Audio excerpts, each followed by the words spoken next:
and welcome to the Roundtable Podcast. My name is Shogun. Joining me today is my good friend Raphie, one of my favorite new friends I've made recently, one of our great new members. And he shares with many other members in the server an experience with mental health struggles, with experience of being through psychiatry, including hospitalization and also recovery and getting to the point where he is recovered. And we're going to talk about that whole journey and what kind of lessons we can learn from his experience. And this will be the first of a series of interviews, of roundtable interviews about mental health, psychiatry, mental illness, etc. So that being said, welcome. Well, before I get started, please do join us on the Roundtable Discord server. Make sure you've liked and followed and subscribed to our hundreds of videos on YouTube and BitChute. Make sure you've also found our new Roundtable Live YouTube channel. And everyone, please close your mics if you're not on the mics, just to avoid background noise. But we have a new Roundtable Live channel. We have a Twitch stream, with this, which this episode should hopefully be streaming on right now. So hello, Twitch viewers. And we have a new documentary coming out. Also, make sure you've listened to the new server meeting. It's going to be uploaded as a YouTube video by the end of the day. And also, of course, listen to the podcast with Andy, keep up with announcements, and join us every day for more podcasts. That being said, welcome, Raphie. Thank you for joining me, my friend. How are you? Good. I'm good. What is up? I am super happy. I have a day off today, day off tomorrow. It's been a great day. And again, this is a conversation that's really near and dear to my heart. And I'm really looking forward to it. So if you were to tell someone your story of mental health struggles, how would you begin that story? Like, what in your mind was sort of the beginning of your journey of that issue? I would begin my journey probably by saying some statistics. I'd say, I've been in hospital, like in patient program, like stuck in a psych ward, probably 7 or 8 months total now. And that's been spread out through about 6 different visits to the hospital, all of which basically happened when I was at my worst, manic and psychotic and sleep deprived and in a very awful place. And then it was multiple months of stays in the hospital, and then you're back on the streets, and then it's like whatever.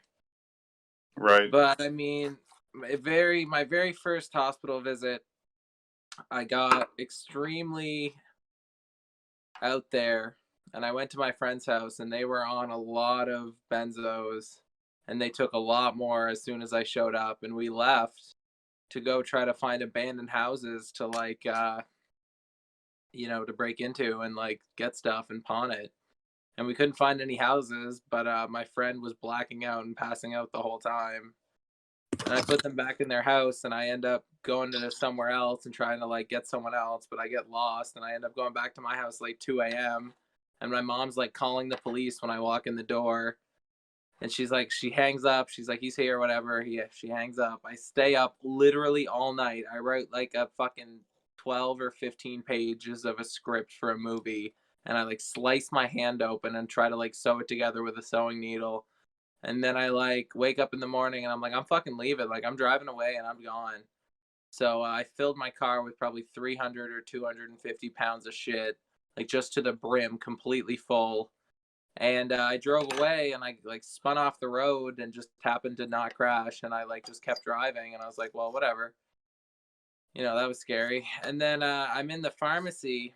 I got my hand stitched up, and then I'm like down in the pharmacy asking for like morphine and Ativan and like all this shit. And they're like, we're not giving you any of that shit. And I'm like, fine, fuck you. These cops walk in and they're like, are you Anthony? And I'm like, yeah. And, that was the first time I was really taken to a hospital. So what was the diagnosis that they put on you in the end, or that they gave you, I should say? So the diagnosis that has been upheld every single time I visited the hospital, and which was given to me the first time I was in the hospital, like a couple weeks after I was there, is bipolar 1. And I really don't have any other I don't have any other pre-existing conditions that are like of that mental illness. So I fit it I fit the definition of bipolar 1 very well, and my symptoms are very exact to what bipolar 1 should be, like, clinically. So every time I go there, it's like I'm in a manic episode, I'm having psychotic breaks, and I'm having psychotic episodes throughout the day. And like my elevated mood is like completely overbearing, and like my original personality has been replaced. And every time it's like, yeah, like I don't even need to, like my last hospital visit, they didn't even like, we didn't talk about it. It was so obvious. I was like, yeah, I'm manic. He's like, okay, that's good that you can admit that. Like, we gotta like, here's what we're doing with your meds. Right. And since you bring up meds, are you currently taking medication? And if so, which medication are you currently taking? Yeah, I'm currently taking a mood stabilizer called Epival or divalproic acid. This is like a very subtle drug, but I take a high amount of it, which allows my brain to not get to the point where it can't come down from a mood or like something. So if I get into a mood, it's easier for me to get out of it at this high dose of this drug. And I'm also on an antipsychotic, which is obviously to limit psychotic, mind patterns. And this is Seroquel, and I take 800 milligrams of that a day, which is relatively high, but I'm still relatively close to a last episode, which means my serotonin and dopamine are still firing rather high on a level that's being currently suppressed to a normal state. Right. And what about side effects? Have you been experiencing side effects from your medication? How's that going? Are you tolerating it well? I will say I've gone through the washing machine of medicine, and I've experienced a lot of fucking side effects. But on the medication that I'm on right now, divalproic has always worked for me. I've never had any side effects with it. I've never had any bad things happen. It's just done what it's supposed to do and worked well and helped me. And I've always stayed on that after I found that it helped. But I've gone through a lot of different antipsychotics. The last one I was on, I had terrible side effects. The one I'm on currently, so far, I notice nothing. At the dose I'm prescribed, I feel like myself and I feel normal. This is the first time any medicine I felt like that. And I'm sorry, you said you're taking an antipsychotic in addition to the valproic acid. Yeah, the divalproic acid, yeah. But divalproic acid, to my understanding, is not technically an antipsychotic. It's actually classified as a mood stabilizer. So, That's what I said. oh, I thought you said it was an antipsychotic. So I was No. just trying to say if you were taking only valproic acid, or if you were taking valproic acid in addition to an antipsychotic. I guess I misunderstood you. Yeah, I did clarify at the beginning that divalproic is a mood stabilizer, and the antipsychotic is the Seroquel. I've been on many different antipsychotics, such as risperidone, Seroquel, flupentixol, Haldol, one or two other ones. Olanzapine is a first action antipsychotic or something, which is what they give to a lot of people as soon as they need to be, tone down their antipsychotic symptoms. Yeah, so I've been on at least 5 or 6 or 7. Right. And so how long ago was your first onset of mania and bipolar? I definitely think my oldest episode I can really remember that I know was like a legit episode. I got really sort of pissed off at this like social justice type group at my school who put up these posters that were like saying stuff that I didn't think was true. So I got very like into it and went home and like made a poster of my own and came in the next day and like hung it up all over the school. And then like other people from the group who like disagreed with what I said, which was very like negative towards the people in the group, they all sort of banded together to tear my posters down. So I was like printing more and like running around and like doing all this shit. And the principal like calls me in and he's like, you're like, you really shouldn't do this. You're like really pushing the line. And I'm like, yeah, well, they did it. They put up shit. And he's like, yeah, well, you're going to go take your shit down. But it was like already all down anyway.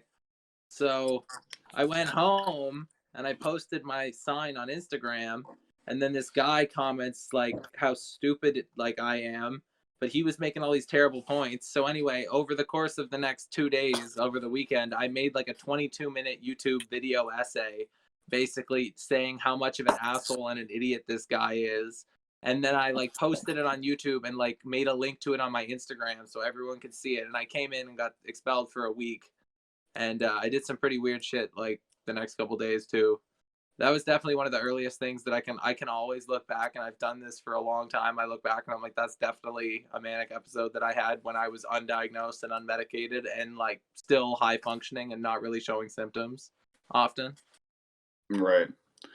So, do you feel like now you expect, I mean, I know there's no way to know, but are you feeling confident in your mental health? Do you feel like you have recovered in some sense, or do you think you might be, in and out of the hospital your whole life? Like, how do you feel, right? Like, do you feel like you are in a stable situation and you feel optimistic that you're going to be, that worst of it's behind you, or do you think it's more of a condition that you're going to have to live with for the rest of your life? And repeatedly.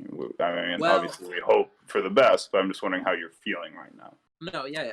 I do have to say the strange thing about my mental health is that I have been the worst case by a lot. I've been the worst case in a psych ward, like for like multiple times, like a lot. I've been the worst possible guy there. I've been the sputtering mess. I'm the guy who's like super sick, and I come back to being super normal and okay.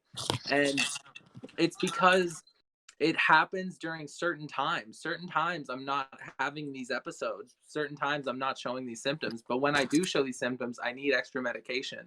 And I've yet to be medicated properly before an episode. And this time I'm very confident that I'm going to be working with a doctor, a psychiatrist and a psychologist, and possibly, and the ER if necessary, but I do not want to have to go back to the hospital. I want to be able to just get my medicine up. Like the medicine I'm on right now, I could be up to like 400 milligrams, and that would really, I would be very sleepy, right now if I was on that. But if I was actually in an episode, I would probably feel normal, right? And the thing is, those are what I have to look for, because last episode I tried to like handle it, but I really couldn't because my medicine wasn't strong enough to handle what my symptoms were. So I wasn't, doing anything like that. As far as being cured, I know I'm not cured. My symptoms might be cured, but on a psychological level, like the root problem is still there. It's just being dealt with on a way that it seems normal to me and other people. But that's what medicine's supposed to do. I mean, that's how things are treated, unless you can cut it out, but you can't cut bipolar out. So I will be dealing with it for the rest of my life. And it is sort of scary because I can remember where the worst states I've ever been in when I was like out and about. And it was pretty fucked up.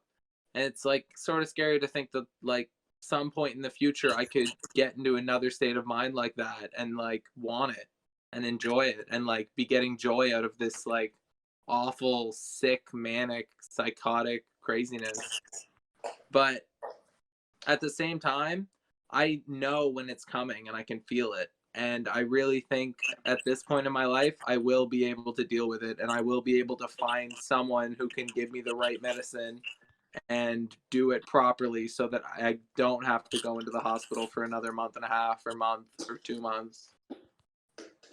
But I can't say for sure, But I've never been as confident as I have right now that I won't go back to the hospital, Before it's sort of been like, I hope I don't, but now it's sort of like, this is up to me. I'm not going back. Like I don't want to go back. But I can talk about being in there. Like, I've been in there for a while. Right. So now that we've talked about that, can we talk about your experience of actually being in the hospital? So, Sure. maybe you can approach it any way you want. You could start with the first time you were in the hospital and how that was like, or you can just talk in general about what it's like. But just let us know, what is the experience of being in a psychiatric hospital like for you? What is the experience like? Okay, it's very strange because you are going about the most ordinary day as any other day could be.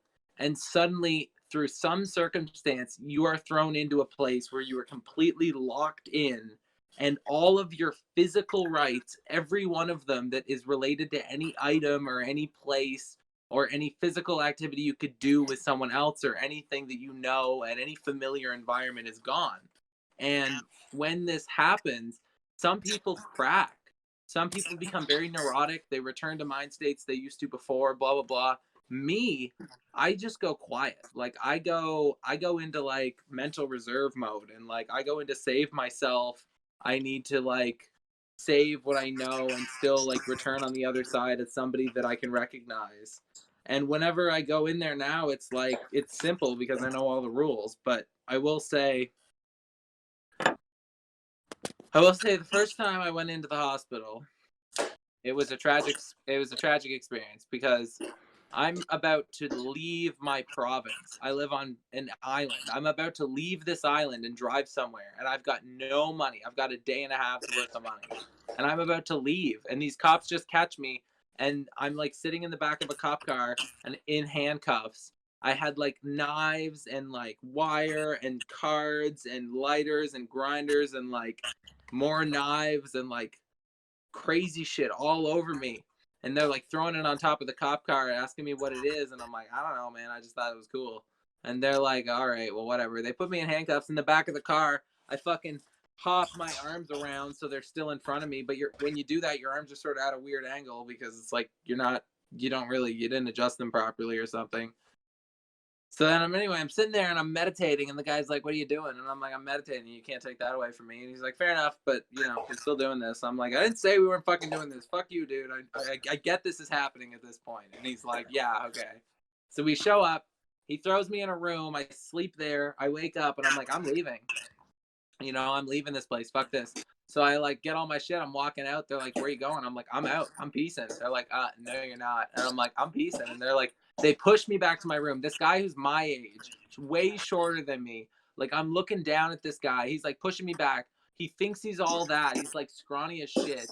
He's like, sit down. I'm like, I don't want to sit down. He's like, you're gonna sit down. I'm like, no. He's like, sit down. I'm like, no. He's like, he like pushes me, and then like as I go back from his push, he leaves his hand where I need to be to balance. So I like come back, and I'm like, now we're like we're in tension, like we're physically like pushing against each other, both of us. And like he's like, stop pushing me. And I'm like, I'm not pushing you. I'm like, I'm not. And he's like, stop pushing me. And I'm like, I'm not. And he's like, sit down. I'm like, no. And he's like, he like fucking turns around and leaves. Both of them leave.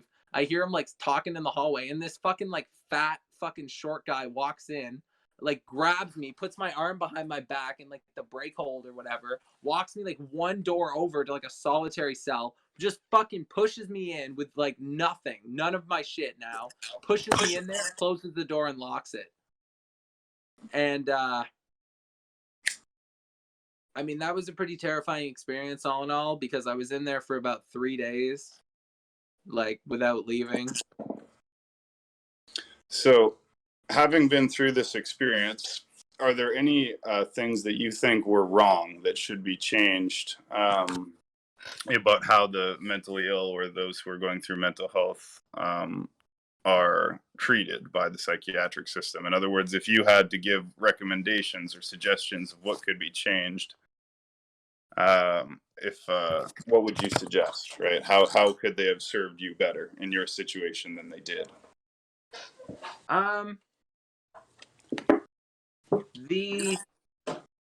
There's a huge thing that is the fear of the unknown, right?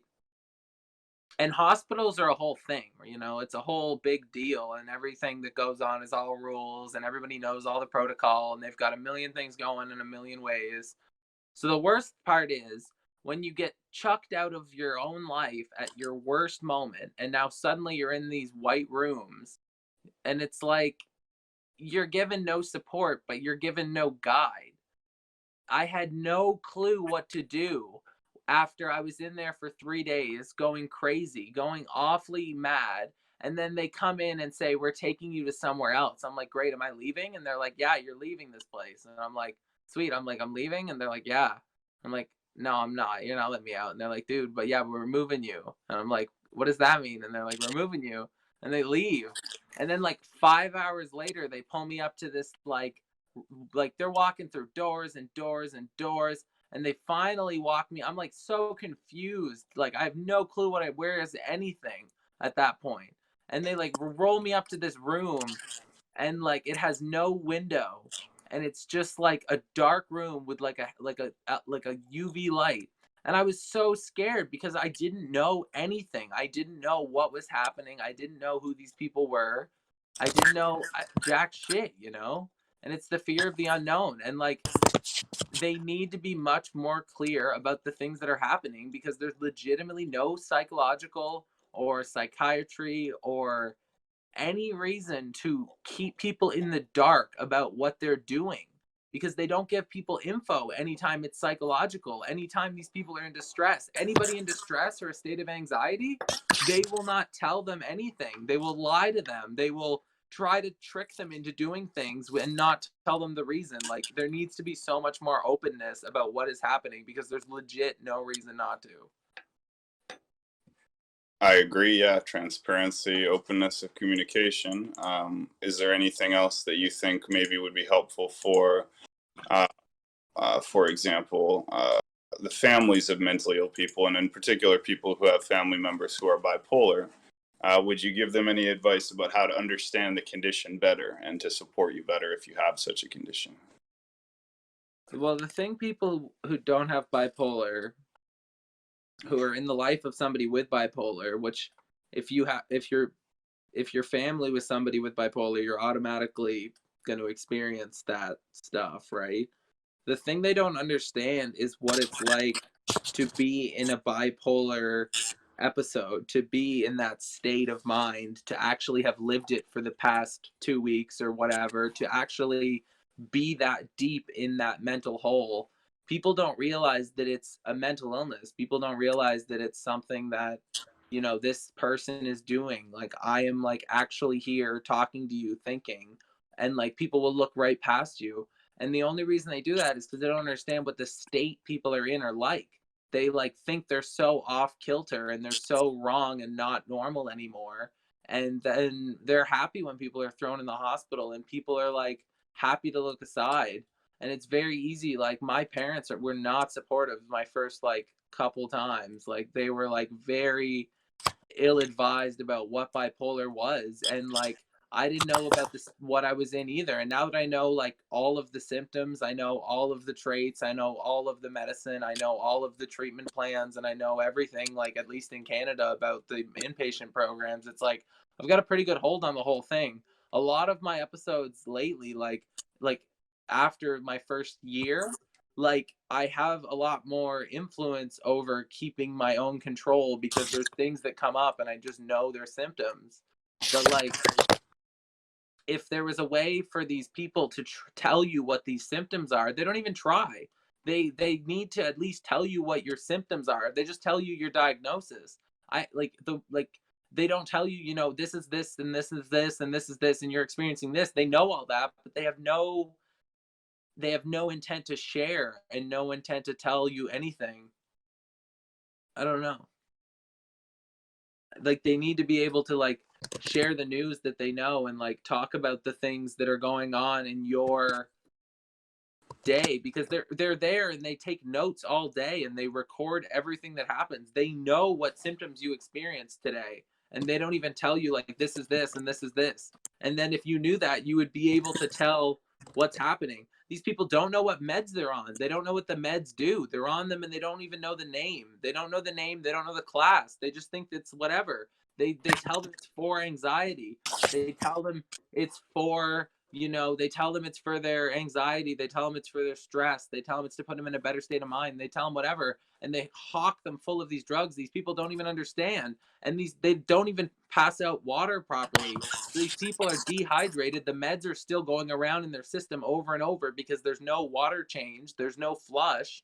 And they do this for 8 hours. Someone will have one cup of water in like 12 hours, and 8 hours after they'll have no like anything. It's trash. People who are just slurring, and they weren't that bad when they came in, and it's only the medicine that they're getting. Right, I agree. I think the medication is incredibly harmful, especially antipsychotic medication. I believe that antipsychotic medication are pretty much the worst class of drugs in terms of side effects and the ratio of side effects to benefits. I think in a very large number of cases, antipsychotic do more harm than good, unfortunately. and that's really tragic, but certainly seems to be the case, right? So there's a quote I read that's from a doctor who said nobody can consent to antipsychotic medication unless they consent to gaining 100 pounds and losing 100 points of IQ, and also losing the ability to shave. So it can have a lot of effects on damaging your dopamine system, which has to do with motivation and getting reward from completing tasks. And so a lot of what they call progress is like just making you neutral, just making you limp. It makes you just dull, just dead, right? It shuts down the prefrontal cortex. And this goes back to a long tradition of assaulting the prefrontal cortex in psychiatry. So in psychiatry, there is a history of it damaging the prefrontal cortex because the prefrontal cortex has to do with the higher order functions such as executive decision making, personality, and that kind of thing. So kind of the things that make us human are found in the prefrontal cortex. It's something that lower species don't have the way we do, and it's part of what makes us such complex and interesting entities. The problem, like in the old days, they did a lobotomy. That was to literally physically remove the prefrontal cortex surgically, and that would make people basically a comatose vegetable for the rest of their life, but they wouldn't be acting out, quote unquote, because of course, they're just vegetables. So they started doing ice pick lobotomies, and instead of cutting out the whole front of the brain, they just take an ice pick and ram it behind the eyeballs. It's horrific. Like, it's just absolutely insane that this was done, and literally caused permanent brain damage, traumatic brain damage, and make people just vegetables. So all these people were literally soul raped. They had their souls taken away basically by damaging their connection to that higher order thinking, right? And this is just so tragic. And the point I'm making is modern day antipsychotics essentially do the same thing, because they they physically, through the chemicals, they damage the same part of the brain. And so people literally, and it's permanent, right? So there's been evidence that's come out that the antipsychotic medications actually sorry, I'm a little distracted. The antipsychotic medications actually cause the brain to shrink substantially. So I'm not saying anyone should go off their meds or not take their meds. Obviously, you need to do your own research and consult with your doctor and make the decision based on your condition. But the modern antipsychotics are enormously harmful. And along the same point, I would have to say that there's an alternative in the form of cannabidiol, CBD, from cannabis, and there's really promising research that shows that cannabidiol, CBD, neutralizes and stops psychotic episodes. And so I'm really hopeful that in the future we will develop a natural alternative or a new class of medications, right? Well, that's surprising because weed will cause psychotic episodes in certain conditions. Yes, absolutely. So weed is something they often recommend you not to take if you have mental illness, because in some people it can trigger it. But this CBD is different than THC. So basically, cannabis has a psychogenic chemical called THC, as well as a antipsychotic medication, CBD. So good weed is often sort of a mix of the two, right?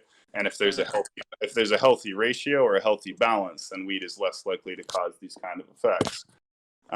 If you see what I'm saying. But pure CBD is a very powerful antipsychotic. So you wouldn't want to take pure THC, but pure CBD is really good. And it says even a single dose will neutralize a psychotic brain. Cool. So anyways, sorry about that, and sorry about being distracted by the DMs there. Yeah, like I can probably go into a couple caveats. I can go into what it's like to be in a hospital for multiple months and what has happened to me over that time. I can go into how doctors work and inpatient programs, like how the doctor system goes and how they diagnose and what they do pill wise. I can talk about like the fucking nurses and like taking blood and like shit like that. Like there's a couple different paths that I could kind of go into caveats about, like about inpatient, and there's other things I can talk outpatient. Yes, please do. At this point, just whatever you want to get into that you think would be worth sharing about your experience, things that you think people could learn from, or that you think people need to know. For Yeah. Uh, just anything else that we haven't covered that you think you want to talk about in terms of your experience in psychiatry before we get a bit into recovery. yeah. The way the doctors work is funny, right? Because the doctors will only see, like, I'm thinking if I'm talking to someone who's in a cop car on their way to the hospital and I'm in there with them, like, the things I would want to tell them, it's like the doctors control like the doctors control what happens to you. The nurses do not control what happens to you. The medication you can change if you talk to the doctor. You're kind of roboting. You're kind of echoing, Sorry, Shogun. buddy. Um, yeah. So it's like you have a lot of choice once you're in there, man. Like I would want to say to this dude, like once you're actually inside and you're settled, like if they put you on medication that makes you like fucking sleepy and drowsy, or you don't think you need to be on medication, like refuse it. Like if they're putting you on benzos and you are like, you know that you're like have an addictive personality, refuse the benzos. Like straight up, do not take them. Like just don't, and tell them that you refuse. And if you say the words I refuse, it's like legal that they have to stop. And like you'll see your doctor, the doctor sees you every other day or the day after every other day, so you'll see him 3 times a week or 2 times a week. And whenever you're talking to this guy, tell him like tell him exactly what you feel like on your meds, tell him exactly what is happening, unless you're like confident that it will make you look crazy. If you think anything you say will make you look crazy, just don't say it. Just talk about something else. There's always another thing to talk about than the crazy thing that you might be thinking, even if you're in there. Like, bring up other things, talk to this guy, and tell him how you feel, though. And tell him honestly. And if you think anything should be different, if you think you're too drowsy, say you need to go lower on a certain med. Ask him what that means. Ask him real questions, and he will really answer, or she will really answer. Like, these doctors, like, these psychiatrists care. Like, and if you have a bad one, like, you can request a change, but it's difficult. But you can normally get along with whoever you have. And if you have a place to go, if you have a place to go, like you can get out. Like everybody can get out. And even if you're in there for 2 weeks, even if you're in there for 1 week, but even if you're in there for 2 months, you can get out. And on a certain level, if you go in like me and you're bipolar, you'll go in one way and you'll come out another way, because that amount of time I would have changed anyway. But Right. Let me know if there's feedback or echoing happening again on my mic. It shouldn't happen, but just let me know right away if it does, please. okay. That being said, so thank you for sharing all that. I was wondering, can you tell people a little bit more about what being bipolar is like, what the different parts of the cycle are like for you, how you experience it? Just for people who don't know much about bipolar, obviously for people who aren't bipolar, can you try and give them an idea of what it's like, what it feels like, what kind of phenomenon or symptoms you experience? Sure. Sure. So for my bipolar, I really don't have much to any symptoms at all when I'm well medicated and I'm, you know, doing well. It's only when I'm, not medicated and like not doing well, or I'm not doing well and the medications are now too low because I'm doing so poorly, that I actually feel these symptoms. But to be bipolar is to accept that a new state of mind will take you over so fully that you will no longer recognize your past self. You will be so fully, deeply in love with the current moment and what is happening, because it will feel so fantastic. Your creativity will explode. You will be able to think things that you never could think before and never think again. And you will think so many of these amazing things that you'll never remember them.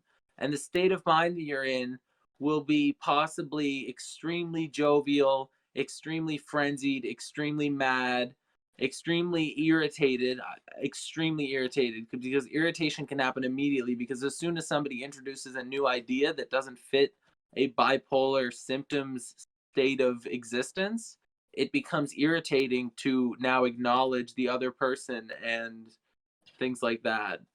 I've seen bipolars who literally stand and stare at a wall for like 6 hours a day in their deepest episodes. And that's because they're completely entrenched by the different hallucinations of like in mind hallucinations and different visuals and thoughts and implanted memories and new ideas.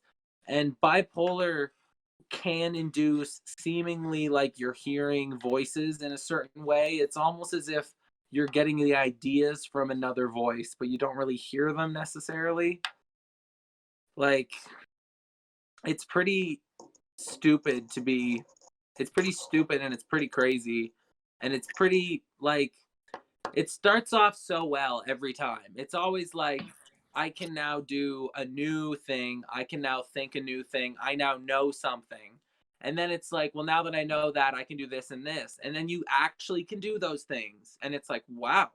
And then those things lead you into other things and they teach you new things. And all of this is seemingly true, be it true or not, but it's all information and memories and things that are going on that are now available to you. These things evolve and you leave loose ends everywhere. I know so many bipolars who like did so many things and now like there's no evidence of them. Like it was the biggest thing in their life, and then another thing, and then another thing, and then another thing, and then another thing, and another thing, and now where is it? Nobody knows. And I'm guilty of that too.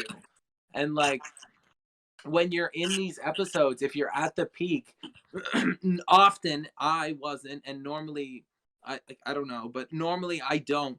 I'm not getting proper sleep. I'm going to sleep at 3:30 at the earliest every night, like nights and nights in a row. And like when I'm there in the middle of the night, I am more awake than the middle of the day. And I am actively thinking as hard as I can, just thought after thought after thought, just like building things, thinking about books I've read, thinking about philosophy, thinking about Zen or Taoism or Buddhism or anything like that, relating it to the deepest self, relating it to the deepest personal beings. And I would do this for like, I try to go to bed at 10 and I'd end up going to bed at 3:30. So 5.5 hours straight, I would think about stuff. And I would do this for say 9 days in a row. And by the ninth day, I'm waking up pretty confident. Like I wasn't waking up confident before, right? Now I'm waking up like, wow, I kind of know what's happening. And I'm like kind of walking around like I'm a bit of the shit.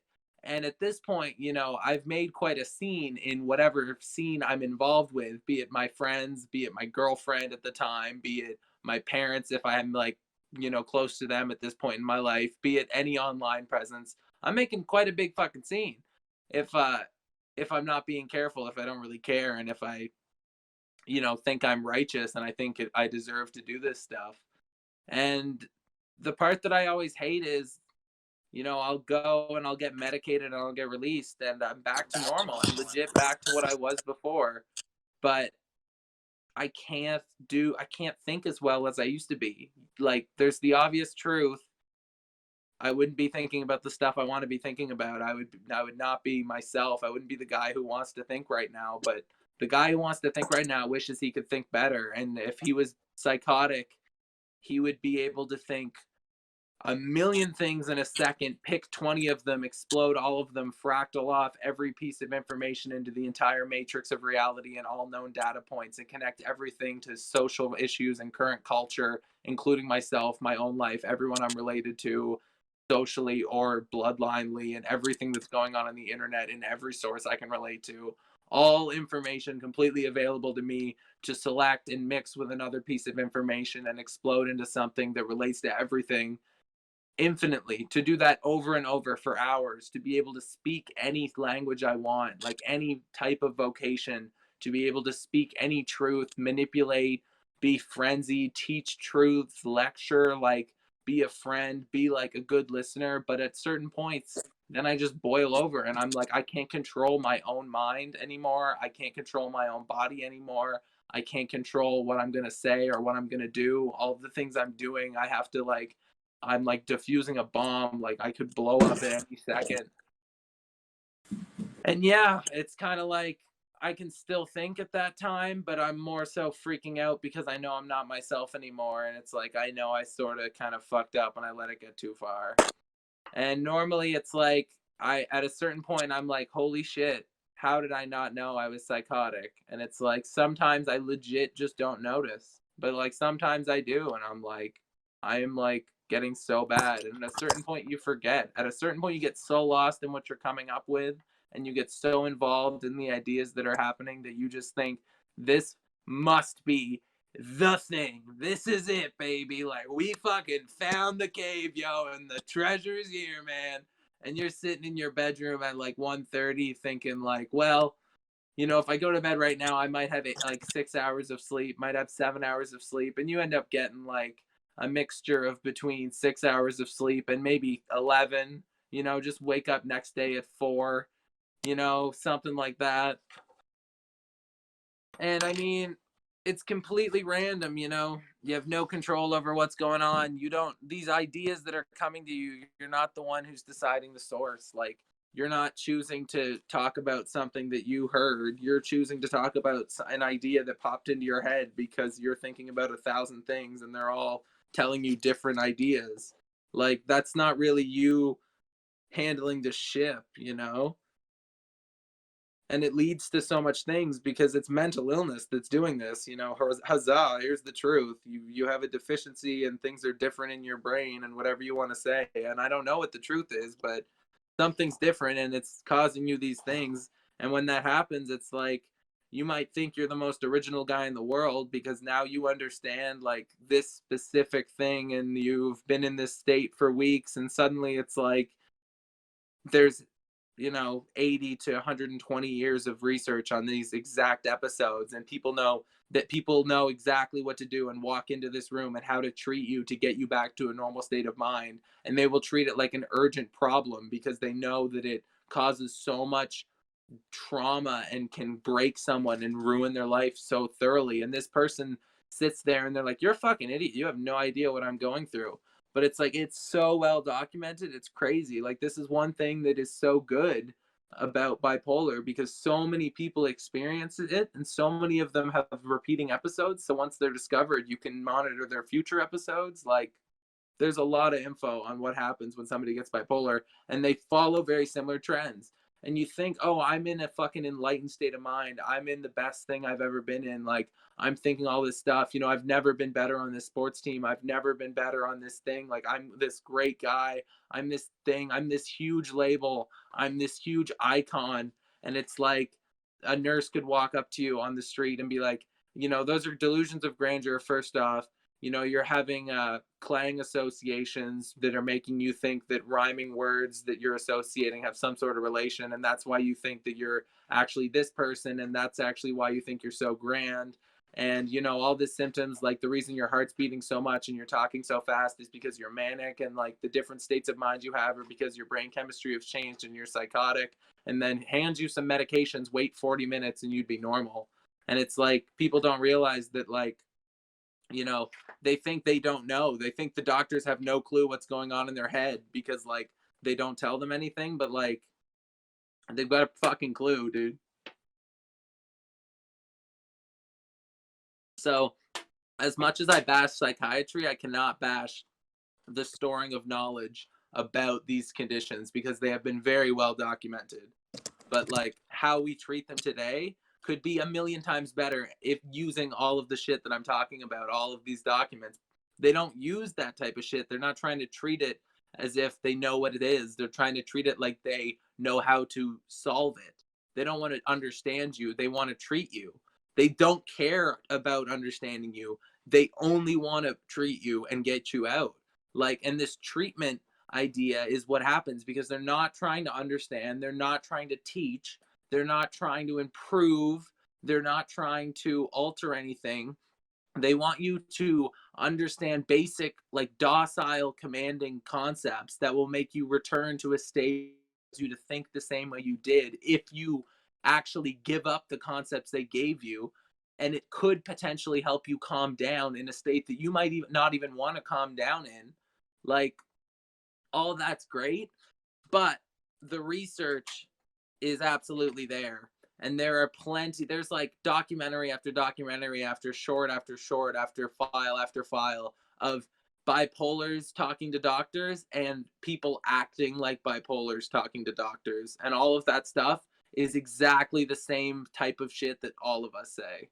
And I mean, they have no interest in teaching that, which is kind of shitty. They don't want to tell you, like, you know, like, we've seen all this before. I've read about all this. They want to say, like, you have this, you know, take this food and you'll get out of here. And you go, okay, what?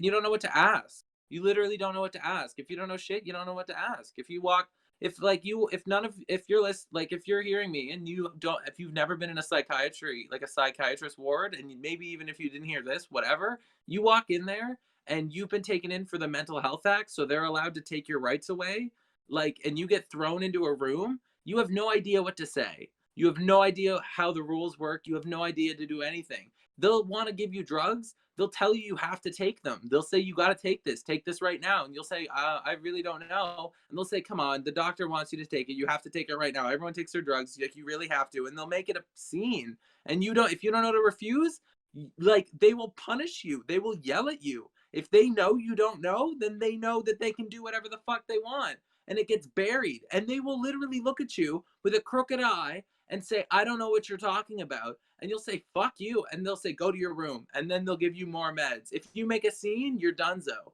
But if you knew your rule, if you knew the fucking rules, like, I don't know, I could write a fucking 30-page guidebook to handling psychiatry wards in Canada and all your rights and all the things you can do to maintain your integrity and how to survive the different daily tasks. Like, it's crazy. I don't know. I think you definitely should do that, and I would love to do an ongoing series with you if you want to work with me. I haven't been talking about my own experiences in this podcast. I've discussed them elsewhere. We have a lot of members of our server who have parallel experiences, and we support one another. And I just wanted to say, yeah, any that you want to give, we can have an ongoing psychiatry series. Maybe you and I can co-host it, and we'll have different members of the server come on each week who will do it once a week. And we'll try and get all the different members who have a diagnosed mental illness and or have been through psychiatry to, you know, chime in so that we can, one, provide support for each other, destigmatize these conditions, give people more understanding and sensitivity for it. One thing I'd like to say is, what would you say to people who struggle to separate a bipolar person's actions from the usual moral framework that they use to judge people? So, for example, as you know, that's good. When you're in a manic episode, you may do things you would never normally do that are totally out of character for you, right? You may be cruel to someone, or, you know, act in a bizarre way, or be paranoid and think someone wants to hurt you, or, you know, steal. Okay. Hold on. I have a really good point. You need to think of things as, what do the things do? How do they relate to intentions? And how are other people going to interpret those intentions?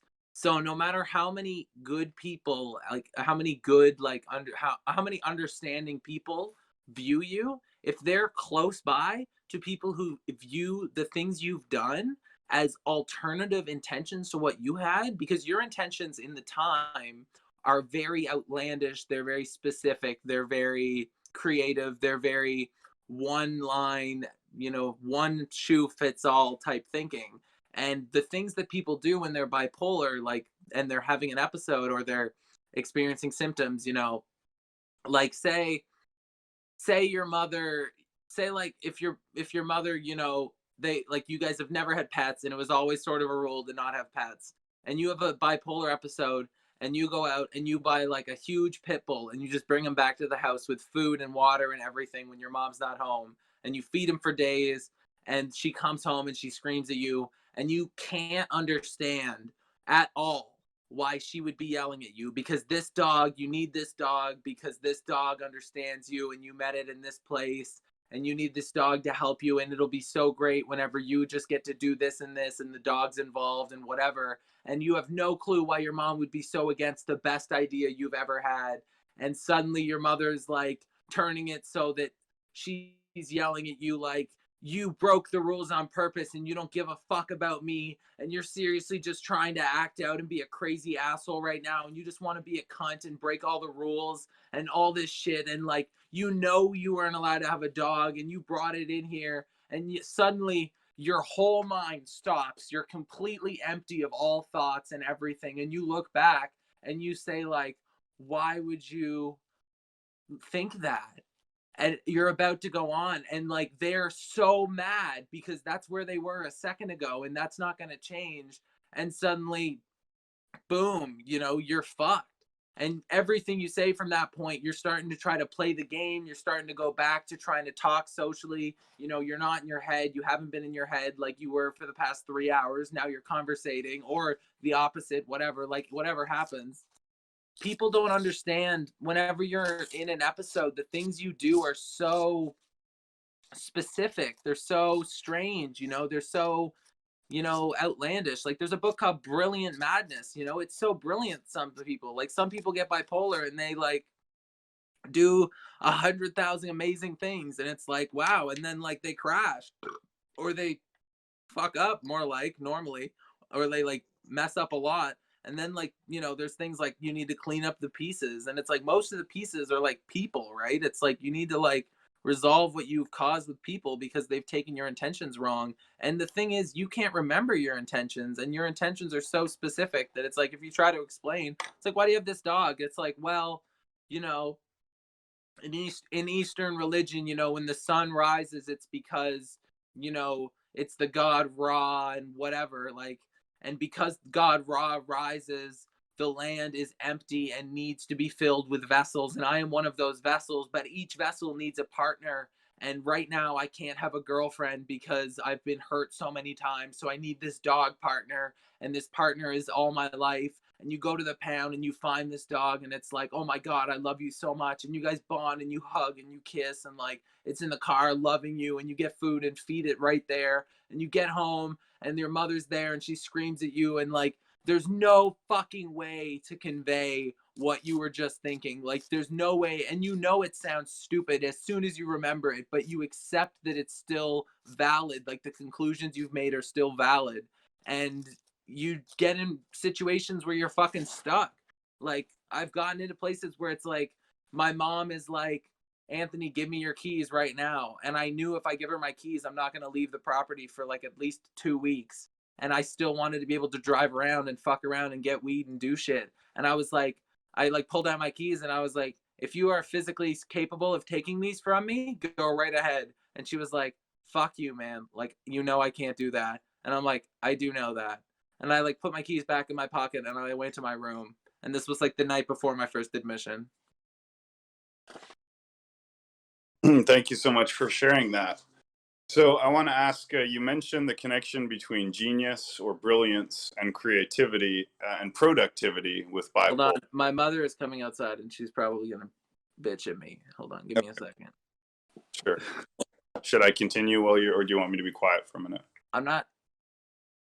Give me a sec. I'm not sure if she's even coming out. I heard the door open. It's just she's going to try to shut this whole thing down. Oh, that's a shame. Well, it's been a great podcast. So if dude, we're doing this thing. Yeah. It's just all right. Maybe she's not. Whatever.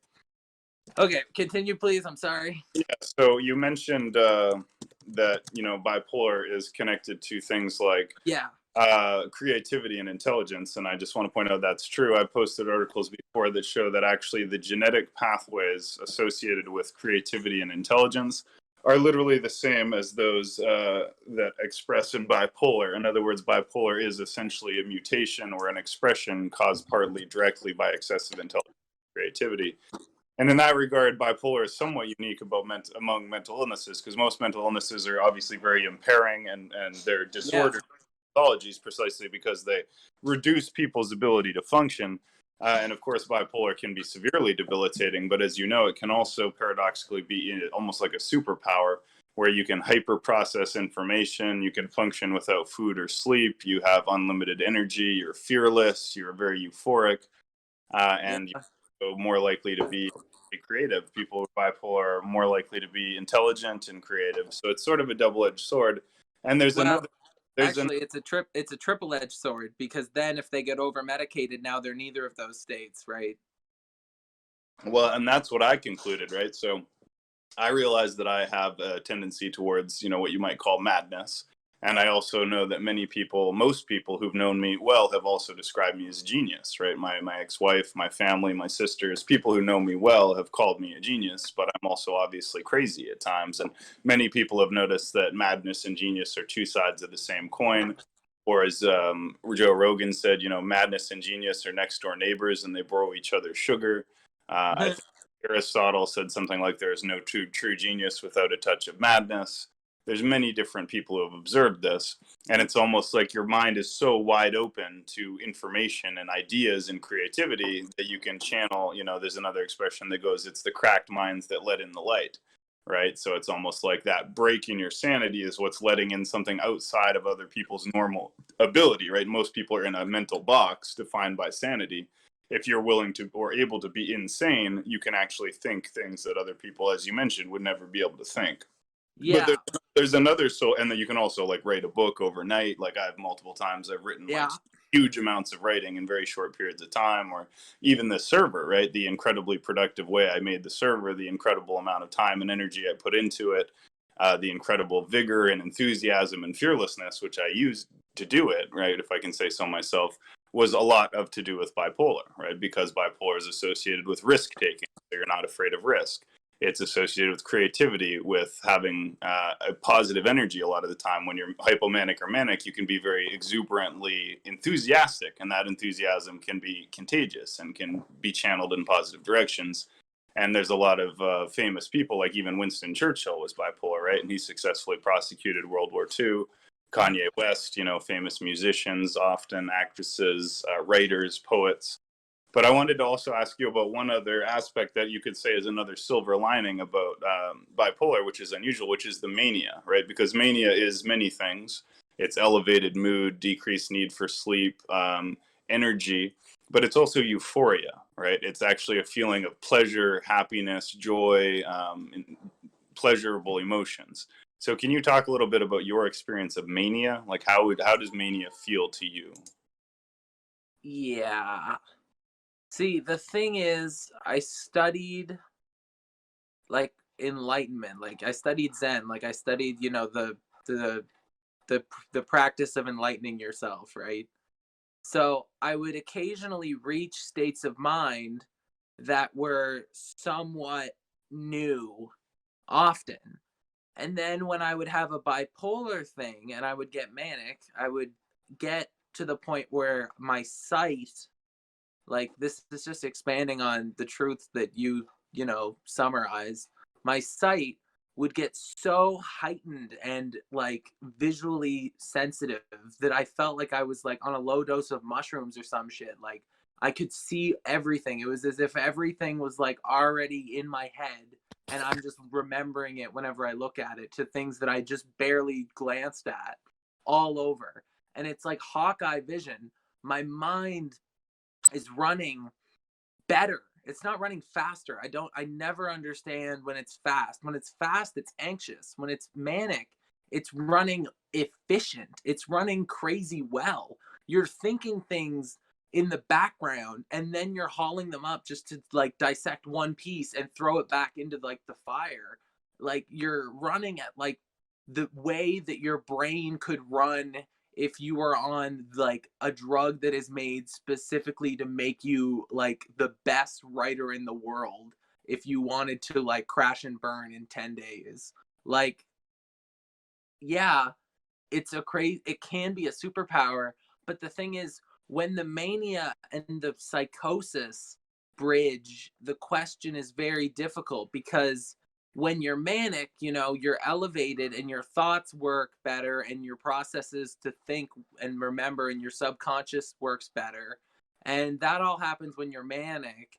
And then when you get psychotic, it sort of is like the mania creeps into how your thought processes are even working and how you remember stuff and how you come up with stuff.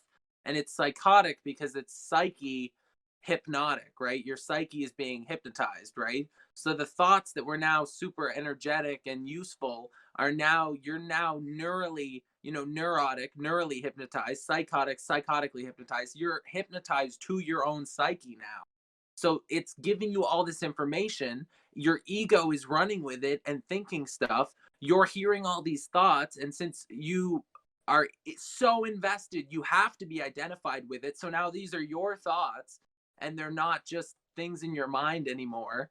And now you're invested with all of this. So every time something comes up, that's a massive idea, because remember, now you're hypnotized, right? So anything that comes up, it's like, wow, this is like amazing. Like, this is my whole life. Like the swinging watch, like anything. If it's a concept, that concept is hypnotizing you. You're like, you're stuck in with it. And as soon as it births something else, you're stuck in with that.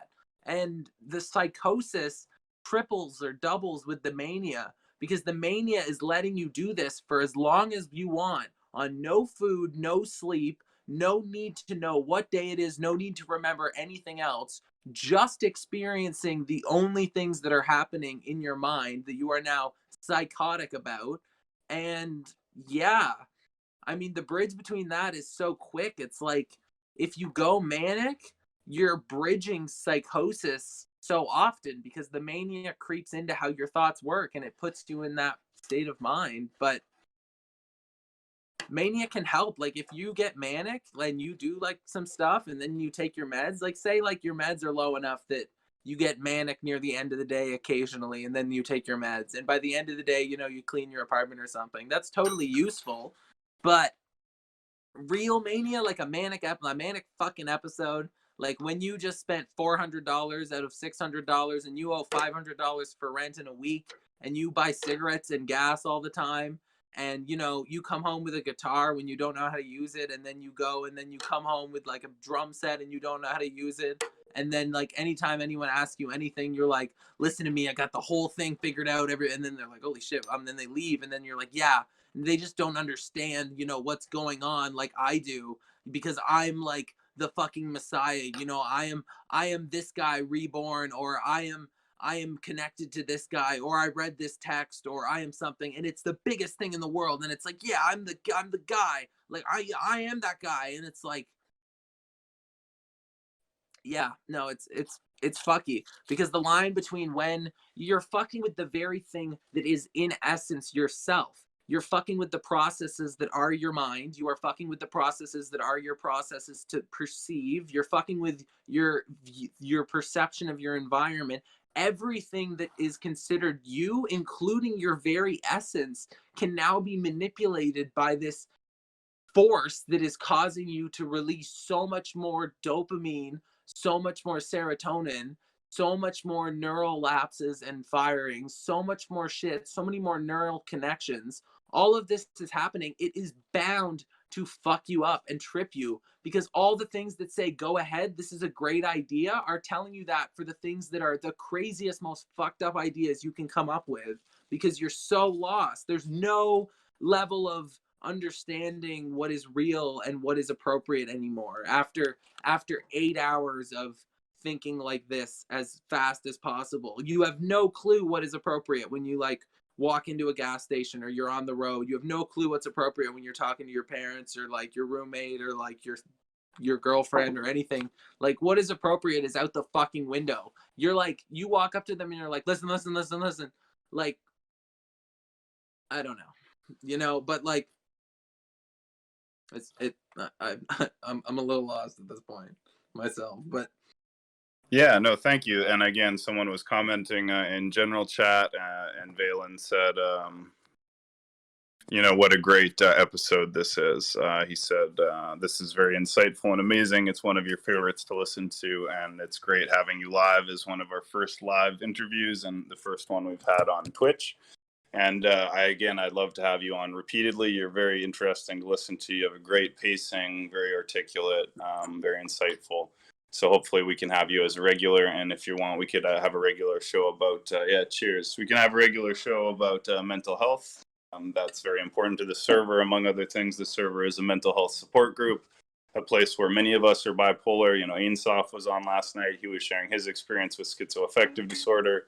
Zoo is on here. He's shared his experience with managing his bipolar. Zoo's actually the one who motivated me a long time to get off medication myself, because he manages his condition without medication. And I have now been successful doing so for a long time as well, and I'm very grateful for that. So the point is, this is great. Now, maybe while we're here, is there another message that you want to get out to the audience? Anybody listening on YouTube or BitChute, is there any particular takeaway that you want to make sure that they have? Maybe people who are going through a mental illness. Here's the question I want to ask you. If someone is just recently experiencing mental illness for the first time, or has been just diagnosed for the first time, or hospitalized for the first time, what would you want to say to them that might make their journey easier, right? This has suddenly come on them out of nowhere, and you've been through this. So what would you tell them, as this is starting for them, that might help them? I know exactly what I would say. I would tell them that in every single sense, they are in control. I would say they are in control in regards to their psychiatry. They are in control in regards to whatever mental illness they have. They're in control in regards to their actual life, that should be something that is not their mental illness. And they should know that their mental illness is not everything. And they should know that they're in control of all of that. Because as soon as you're in this system, whatever happens that you get thrown in, first off, you're basically guaranteed what you went through was traumatic. And now the psychiatry is traumatic. And if I can catch anyone at any point, what I always try to remind them and tell them is that you are in control. If I'm talking to someone and they're saying that they're on all these fucked up meds and it's hurting them, I'm like, you can get off those meds. You can refuse them the next time they give them to you. At any time, you can choose to stop taking them. You can refuse. The doctor will come in immediately. They want you on meds. If you don't want to take these ones, they'll put you on other ones. If somebody here you go. If somebody gets out of the hospital and they're in an outpatient program and they get recommended to a group and they get recommended to some 1 week, every week they talk for an hour to some person who's some professional apparently, and they think they have to do all this shit, and everyone's telling them oh, you need to improve here and here. That I would tell that person you can legit fucking quit right now, dude. Get out if you don't think it's good. There is a normal life you lived without this shit. Not even fucking normal. Life is not even dependent on you going to this or not going on this. This has nothing to do with living. This is something that is an event and a habit now, and you can quit because it's all in your control. All of it. And I've told people this and they go, "Are you sure?" I'm like, yeah. You can refuse your meds. You can choose who your doctor is. You can choose, to not do this. You can refuse to not get your blood taken, and you can refuse going to outpatient programs. You can stop taking your meds when you leave the hospital. You can go to a clinic and get new meds. You can literally do anything. You can, you can go to a psychiatrist, one guy, and get a prescription for one thing, go to someone else and say, I have a prescription for this. These are my symptoms. Can I get another thing? And they'll say, maybe, let's take you off this and put you on this. Go to somebody else and do that. You can be fucking savvy. You can shop around. You're in control about your mental health.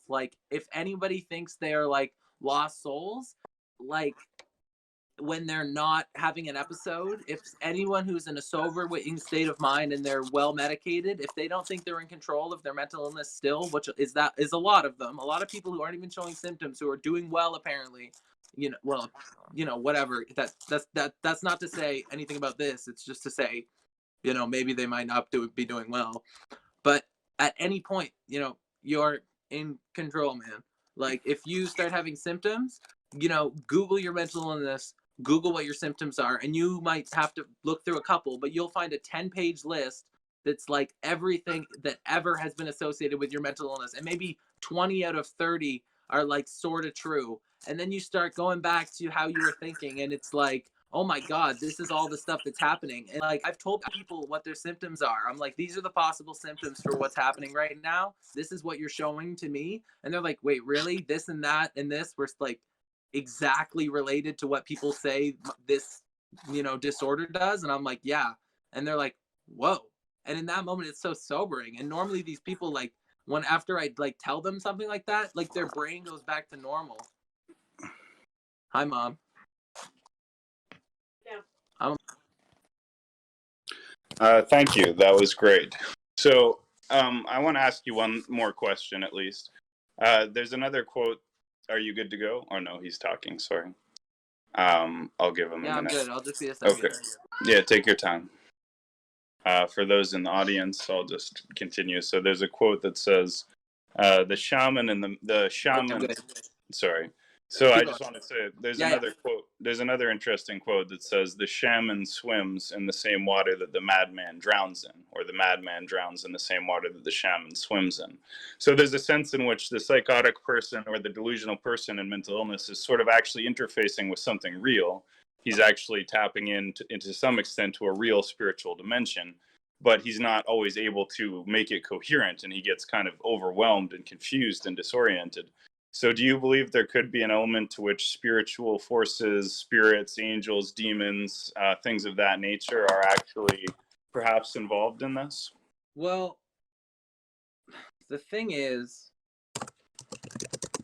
when I get in these states, I do believe in all sorts of stuff like that. And when I get out of these states, I just don't have the mental drive to even work my way up to experiencing that. Like, I don't have the spiritual energy to create the experience around me where I can perceive that shit. But when I'm sick, I can. So it's like, oftentimes, it's like, I'll understand so much. And like, I've studied a lot of weird shit, and I don't think tonight is the night to go into what I've studied, but when I'm sick, like I've had beliefs, man, like, and I've had weird ones, and it's like I pull them out of weird places sometimes, but like oftentimes there's like a grand point, and a lot of the time, anytime I tell like my grand point in a simple way to somebody, even like when I'm in like a crazy episode and I'm as deep in as I get, and I explain the grand point that I'm trying to get at in simple terms, people are not like, okay, yeah, that's pretty cool, man. And I'm like, yeah, thanks. But like to me, it means like a whole 500 paragraph thing. And I'm just summarizing it in those terms. And they agree to it. And I'm like, well, like blah, blah, blah, blah, blah, blah, blah. And they're like, dude, what the fuck? I totally relate, dude. What was that, Notorious? He relates. I totally Okay, relate. yeah. Well, and on that note, I think this is a good time to open it up for audience questions and answers. Ask me anything, audience participation. If anybody wants to ask a question for Raphie, again, I think this was fantastic interview. Very happy with it. So go ahead and ask questions. I'm gonna just Yeah, grab. I'm open to any question. Like I will literally talk about anything.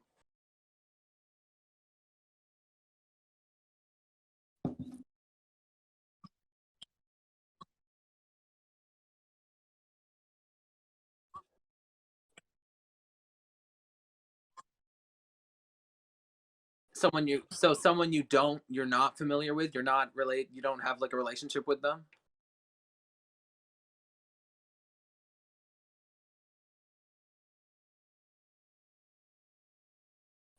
Yeah. How would somebody who's experiencing know they're experiencing it? Okay, well, regardless, if you know somebody who is having, I'll just talk about bipolar here because I do know more about that than anything else. If somebody you know is having a bipolar episode, and say you see them once every 2 days, right? You might see them one day, and they will be in a very seemingly like they'll seem like they're in a very habitual groove. You'll show up and they'll say maybe something like, this is what I've been doing and I do this often and then I do this sometimes and then I do this. So like, do you want to do some of that? And then you'll be like, yeah. And you'll come over the next day, right? And their room will be way messed up. And you'll ask them like, what about like, have you been like, say like it's like chess, like they were talking about chess all day like the other day, and you're like, well, have you been playing chess? And they're like, well, no, I haven't played that in 2 days. And like they'll say like, like chess is boring, like, it's always boring, it's always the same, nobody knows how to play, or they're always better than me, it sucks. Recently I've been like, I just watched 20 episodes of this anime actually, and then I've been like, they'll say something, and the real way I think you can actually tell if someone's in an episode, they will say something that is they have never ever said something close to that at all. And they'll say it like it's so normal that you will just think it's normal. You'll think, fine. And when you leave and you come back later, you will see that the way they were acting didn't reset. You will be very different than them if they are having a bipolar episode and they are actually approaching the climax of as bad as you can get. You'll be very different in a conscious state because you will be going to sleep, waking up and hardly remembering the night before. You will then go about your morning routine, right? You will have breakfast, stuff like that. Someone who is going through an episode of bipolar and psychosis, they are staying up till at least 1, right? These people, you are waking up at least 12. You're waking up at 10 to 12, right? You're missing your morning. And on top of that, you went to sleep so recently, you're remembering all the shit from the night before. So your friend who you just left, right? Whenever they said like, chess is boring, blah, blah, I'm doing all this shit. And they say something crazy and like, they're thinking about it and they're like, you should think about it too, blah, blah. And you're like, yeah, I will, whatever. You leave and you're kind of thinking like, and you'll think this, like everyone who's like sees someone in a bipolar episode, their friend, if you're the friend who someone else is sick, you'll think,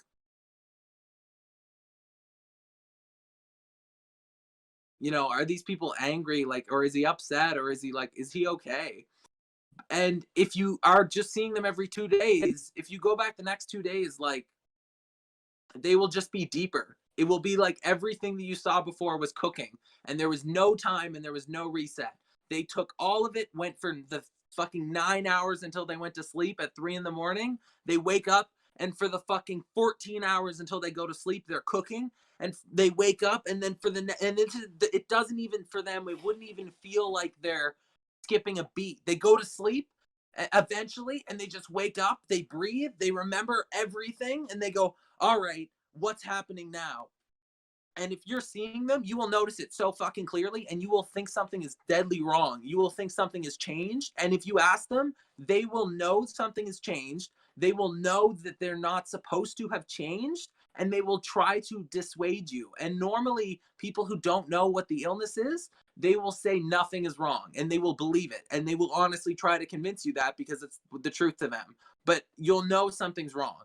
So it's like if you're people, you really can't hide it. If you're seeing someone in person, if you know this person, or if you are this person, all the stuff that I just said will happen to you. So if that is happening and you think you're the shit and you remember what I just said and you're like, wait a minute, all of this is happening. I feel like I'm the grandest man in the world. I have all of these plans. I came up with all this shit. I've got it all figured out. I'm the magic man. I'm Merlin. I'm everything, but I did everything. I just remembered what was said. Like, you're sick. Like, you don't realize this is not the state of mind you can be in. And if you go long enough, you will literally just end up so dark. But if you notice somebody like that, I mean, not to say anything about what you should do. That's a very touchy subject. And I'm very closely related to telling people to legitimately kill themselves if they want to tell. I'm sorry, I shouldn't say that, but sorry, but you really shouldn't say that. Yeah, I'm really sorry. I want to reemphasize that we never endorse suicide in any way, shape, or form. He was. I'm absolutely legit really 100%. Sorry I just said that. Yeah, but that's totally not allowed. So we want to reiterate on the Roundtable Discord server.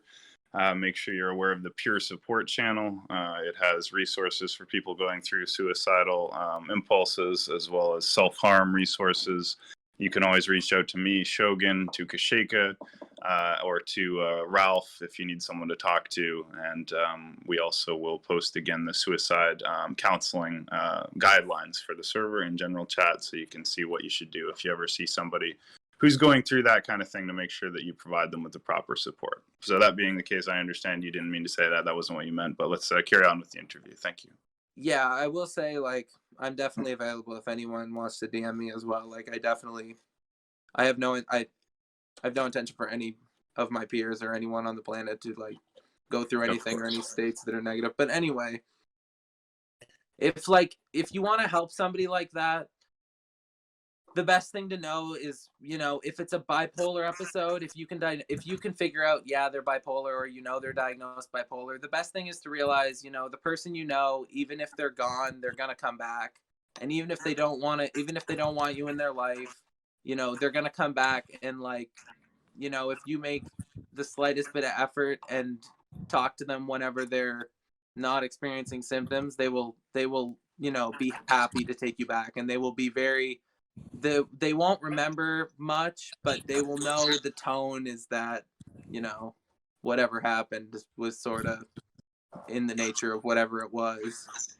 And it's normally not great what happened, especially because people will not, they'll see you during that state. They'll see you in your worst state. They'll see you as bad as you get. And then you'll, you know, disappear. Either like maybe you get locked at your house, or like you get grounded, or like, you know, you get put into like detention, or you get hospitalized, or you get jailed.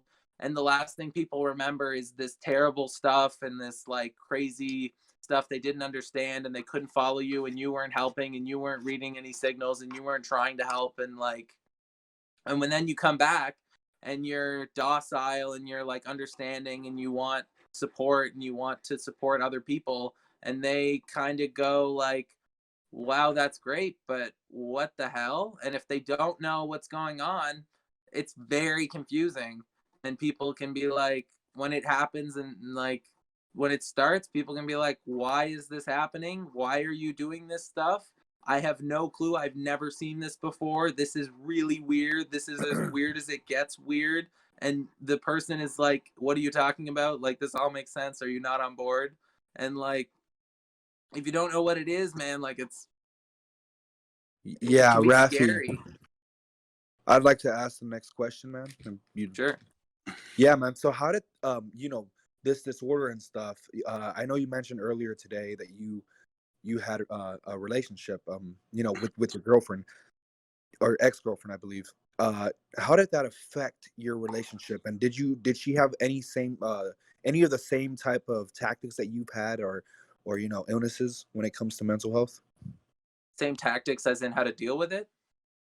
Yeah, and you know, the actions that came with it, you know, because being bipolar and I think you said another illness or something like that. But when it came down to that, how did that affect your relationship? Not just with her, but many other relationships. Well, I've had two different I've had two different girlfriends who I've had a couple girl I've had a handful of girlfriends, but the ones that I sort of think about and remember are the ones I fell in love with. And these two girls are girls that I fell in love with, and I had episodes. And the second one, the one who I dated most recently, who's my ex, she was very scared, and she was very, very not understanding because I got as manic as I've ever got. Like, I was moving so fast, and I was coming up with ideas so fast that she had no possible chance of following. And it was very scary. And she sort of just like stayed her distance and let me cook. And when I was alone, I was doing so much that whenever she came back, she had no clue what to say. And it put a lot of strain on us. And like, I'm surprised that she stayed with me, but like, she did have the month I was in the hospital after that to, you know, not really see me and like just hear me over phone calls and stuff. But when that was happening, like, she was like, I broke something of hers. I broke one of her flutes that was like made by someone's like handmade. And I was like, I was so blunt about it, and I was so like not caring, and I was so like ready to move on to the next thing. And she was like breaking down crying. And like, yeah, my first relationship was very strained because the one that happened before with another girlfriend, it was like I just became very I became very like vagabond-esque. Like I did a whole like narcissistic personality like crazy thing. And like at a certain point I was getting a little dangerous and a little like little too edgy and a little bit too kind of foot on the gas, you know, hand on the blunt, you know, popping whatever, like going everywhere, like talking to everybody, like and saying these crazy shit. And like at a certain point, I like hadn't eaten for like 2 days. I think it was more like 3 days. I really had like 2 apples over 3 days. And she like makes me a steak and she tells me to eat it. And the whole time I'm just like yelling I'm basically yelling at her saying like, you know, I really don't need this, but like this will like help me nutritionally, but like really this is pointless and your whole effort is pointless and I don't know why you're trying to like do this and I don't get why you're like upset with me. And like, yeah, it was fucked. I mean, everybody can recognize pretty much immediately that it's like it's not the person, it's not really you. Like it's not really the person who you were recently knowing. And it's like if you stick with them, they will kind of come back, even if they leave. And as somebody who's left and come back from an outside perspective, I know there's really like, you sort of just, you're just here. You're here the whole time and everything happens and it's happening, you know, everything happens in the present moment, the molecular dance around everything that we perceive. Like it's all happening. Like you have time to sit, but like to other people it's perceived that you're moving so fast and you're so jittery and all this stuff. Like it puts Right. a lot of strain I on will say, relationships. man, when was the most recent episode you've had? Just to add real quick. My most recent episode was 2 months ago. Do you feel you are gonna get back to that? Like, do you think it'll come back, that you know, same mindset The that you same create for way? yourself? Yeah. No, never. I've never had an episode that was the same as any other one. So that definitely won't come back. But if you're asking just if like those symptoms could come back, is that a part of your question? Yeah, because I would like to say that later on in life, it's just gonna keep nagging at you. Your moods are gonna keep nagging at you, and a lot of things can change in your life, and not just for, you know, any reason, but for bad reasons, man. And I will add, there's some things you can do to change this. You know, maybe go out, get more sun when you're feeling moody, get away from the people. You know, if you can, maybe a new pet to bond with, man, because this can eat at you, dude, in life. And I will say, we all have had our hardships, and you know, I feel I'm a Christian, so I feel God has put us here to overcome the trials and tribulations. You know, when it comes to our minds messing with us or thinking that we have this anxiety, this label placed on us from doctors, right? We can't get rid of this, dude. We can't get rid of anything in our paths that are holding us back. And I just want to say it's just a switch. You have to change the switch, and that switch comes with actions. So that goes by our actions, man. You know, so I hope you get what I'm saying here, and you know, it's just all about making a change, man. I definitely don't think, I definitely know for a fact that there are levels of mental illness that are often like sort of closed, vacuumed episodes that people cannot turn off. They have no option to turn off. They're completely stuck. They have no option to go back. They have no option to go really forward. And the only way out is time and medicine for those people. And legitimately, sometimes these people have been stuck in places like that for, you know, 5 months, and they come in and it's no different. Like they're still stuck, and it's like they need a lot of time and they need a lot of medicine. So I definitely don't agree it's a switch that you can turn off. My last episode, I tried to turn off day after day after day. I tried to take all my medicine at the right times, as much as I needed, more, more. Take the benzos to fall asleep, more, you know, take 6 pills when 2's my maximum, fall asleep for fucking 18 hours, wake up at 8 o'clock at night, the next day when I fell asleep at like 4 in the afternoon. Like, look at the fucking bottle of benzos, have them be empty, like, still be exactly the same. Like, I can't turn it off, man. Not when I'm so deep. Like I said, like I am the worst guy in the unit. I have been that over and over. Like I am the craziest guy. I am thinking the most outlandish things. I am the one causing the scenes. I am the one like getting told to go back to their room. I am the one who needs like the extra care. Like I am the one who is like clinically insane. Like other people are like in there for like trying to kill themselves, and they're like freaking out, and I'm in there like trying to like withhold my knowledge of like the way to experience the true nature of reality through emptying one's mind and opening it to the cosmic truths available through perception, like constantly, and like opening every concept to like conversation, like anything, going into crazy rabbit holes all day, like just spewing this shit out loud to whoever will listen, like for weeks.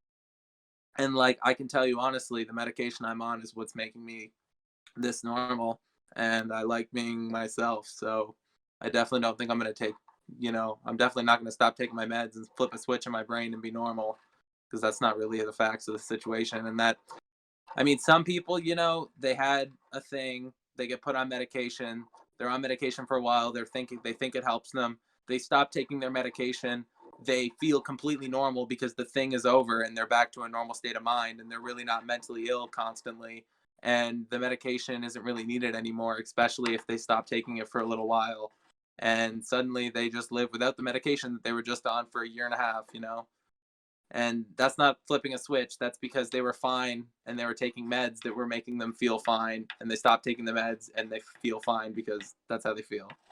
But I mean, you could probably, like Shogun said, this is a real thing, right? Like there's things like people who are 20 are told sometimes, like, in maybe 20 or 30 years, you might be able to cope with your bipolar without medicine because you've experienced it so much, and you now have developed brain chemistry, and you have different thought patterns and habits, and like you might be able to deal with it without medicine. But currently at such a young age, when it's so potent and the episodes are happening so randomly seemingly, and we don't know the patterns, and we don't know your triggers, and we don't know your symptoms, like you can't turn that off. You walk to a doctor, you're like, help me. It's like, what's up? You like spew God's name, you spew like all the truth in your life, and you tell them like, I feel shitty, and then you tell them like, but I wake up every day feeling amazing, and I eat 1 apple a day. And they look at you and they're like, how much did you sleep last night? And you lie. And they're like, how much do you do drugs? And you lie. And then they're like, okay, yeah, we're gonna keep you here, we want to like monitor you more. Like, and like when you're in those states of mind, like, man, when they want to monitor you, man, it's because you're going. And when you're going, like, and you can't stop, and you really can't stop, when you're going and you really can't stop, that's why they take you, man. Like, it's not a fully fucked up system. They want to take the people who are going and can't stop and like help them stop and help them get back to normal. So it's like the switch you're talking about, really, the switch is like if there was a switch, like they would send you a postcard on how to switch it, and like then mental health would be solved and you wouldn't have to have psych wards. Thank you so much. So is there anyone else who have a question or comment for Mr. Raphie while we have him here with us today? I do. I have something to add, and it's that when people are suffering from something psychologically, don't make the mistake of like going to the psychiatrist first thing. My family, they definitely think that I have some problem, and they referred me to a psychiatrist first. Psychiatrist is never the first place.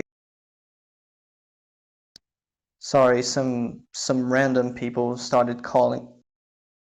Damn. Hang up, dude. This is important. We can come back to Black Feathers when he's available. Does anyone else? Some people are. Sorry, I'll try to keep going. If I get called again, they're spam calling me. If I get called again, I'll just stop and we'll come back. Just go ahead with your question, anyway, please, Black Feathers. Proceeding.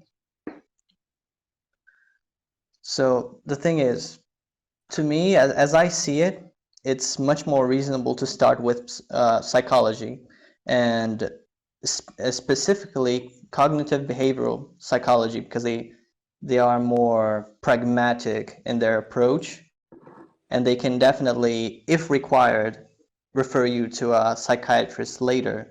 But some problems don't have to be like, oh, I think you have this problem, so just take some meds and we'll be good. Because if this problem can be solved through psychology without meds, then you grow dependent on the medicine, and later on when you stop taking them, things will just come back worse. So my Well, problem didn't need remedies at all, and it's being solved through psychology, but my family wanted to fill me with medicine and pretend that everything is okay when it was not. Well, you have to remember, this isn't me making up this system and advocating for it. This is me giving experience on the system as it is and how they treat people every time that I've been there throughout like 3 different hospitals now over 7 or 8 months. Like, this is what they do to people. This is why they do it to people. This is why sometimes it's needed. This is why sometimes it's completely fucked up. This is what you can do when you're out and in, and this is how you can take care of yourself the whole time, and this is how you can remain somewhat yourself, even if you're tortured, and even if you're locked up, and even if you're strapped down and medicated, and even if you're locked in solitary for days. This is how to remain conscious and remain present and remain the same person that walked in, that stayed there, and walks out remaining some semblance of something that you can call yourself every day. And when you get out, man, it is like a dream. It is like, what the hell just happened the last however many days? I have no clue. This is so normal again. This is so casual again. This is so whatever. And my experience is being hospitalized. My experience is being locked up when I get really fucked. Because I have to admit, man, maybe I am not the most mature guy when it comes to not letting myself get into a fucking crazy manic frenzy and start doing insanely weird but amazing shit. And like, maybe maybe some of that is legitimately on me and not my mental illness, because I could totally have calmed down, and even if I couldn't sleep, I could have laid there instead of like, whatever. But yeah, I don't know. Well, I think we've covered an awful lot of great material here. Again, I think we have a lot more conversations you and I should have, both about mental health. We should have an ongoing series and interview and so forth with other people as well. Maybe an open discussion event, a roundtable event where we had multiple people all on at once, right? 10 people who have been through this, and we all talk and go around the room like a support group or something. That would be sweet. Something like that would be awesome. And I'd also like to have another podcast with you where we get into all the non-mental health related things we didn't talk about today, like your spiritual beliefs, your experiences with, medicinal drugs or psychedelics, your life experiences, and all the other things that we'd love to talk about. So we'll do that anytime. You can let me know. I really enjoyed this, and like I said, I'm really glad that you've joined our server. And I don't often get the chance to do this live, but I wanted to ask you: would you, given that you've shown that you have all the qualities that we look for here, like benevolence, integrity, honesty, and so forth, would you be willing to accept the rights and responsibilities of the rank of Knight of the Round Table? I know you're relatively new, but you've done a great podcast here. You've offered to be a film director for our upcoming Roundtable documentary film, the Unified Conspiracy Theory Project. And I've gotten to know you pretty well, and I think you're a good fit for our mod team, right? You'll make the server a better place if you feel like you're invested. And as you know, Knight of the Round Table is the co-owner rank, so everybody who remains in good standing at that rank and above is considered co-owners if they wish to be. So we take that rank pretty seriously. So would you like to accept that, sir, or no? I would gratefully accept. Thank you, Okay. Shogun. Well, hooray. I'm glad to have you on board. I'm going to go ahead and promote you right now. We really appreciate your presence here. Everyone, please invite your friends as well so they can also enjoy this great server. And welcome to the team, Raphie. I'd just like to ask you, do you have a closing message, perhaps an inspiring message or a piece of advice or a final parting wisdom for the live audience, but especially for our large audience listening on YouTube and BitChute and on our Twitter or our Twitch and live streams? Definitely, like, in regards to mental illness, diagnoses, diagnoses aren't your enemy. Diagnoses are your friend. When you get the right diagnosis, that is the portal to being able to research into everything that anybody throughout all time that is recorded recording has talked about, exactly what your brain is doing symptomatically. And once you know that, Google is your friend, the library is your friend, like torrenting books is your friend, like lectures, fuck, lectures are your friend. Like once you have a diagnosis and it's like all of these symptoms line up, once you can go in and learn this stuff, it literally gives you like an ironclad sword. Like you have armor in front of your mental illness. Like, and I don't personally anthropomorphize anything or really create any symbolism or anything towards my mental illness. I don't really think about it at all. But in the truth, once you learn about it, active symptoms you have armor against. And if you do compartmentalize your mental illness and identify with it, which I don't really do at all, if you identify with your mental illness and you learn so much about it, your mental relationship with your mental illness and yourself and how you view the world and how you view yourself, especially when you're having symptoms and your diagnosis, and especially identifying yourself with your diagnosis, knowledge gives you power and you're in control. That is a great message. Knowledge is power, and there is always recovery, there is always hope. And you will always proceed towards that spirit of a sound mind that God purposes for all of us to have, I believe. So this was a great, positive, uplifting episode. I really appreciate what you've contributed. I think this is really going to help anyone who hears this podcast who might be going through mental illness in the family or in their own life. So I think you've done a great thing there. And again, I'm grateful to have you on the team. Sorry about my cat. So I'm going to wrap up now. Please make sure you join the Roundtable Discord server, the very best Discord server there ever was, and so much more than that. We record live events, interviews, and podcasts like this every single day. We have hundreds of amazing podcasts on every conceivable subject in our RT podcast channel on the server, also on YouTube and BitChute. We now also have Twitch. You can find all the links to those in RT Podcast. Make sure you keep an eye on hashtag announcements channel so you can see the upcoming events every day, what's coming up. There's always new events. There's always new guests. There's always great content coming out from the Roundtable. Catch up with it. Make sure you like, follow, and subscribe on all our channels and videos. It just takes a second to press that button. It takes just a second to give a thumbs up. It's a way to show your appreciation, not only for the server and the podcast, but especially for the guests who take time out of their day to provide this amazing free content. When you give a thumbs up and a like, you're showing appreciation to them, make them feel good that people enjoyed the work that they did and the podcast they did for you.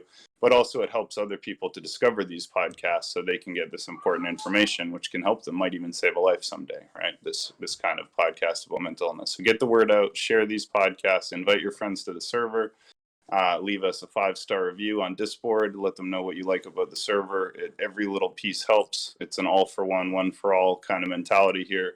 And if we all pull together and work as a team, we've already shown there's nothing we can't do.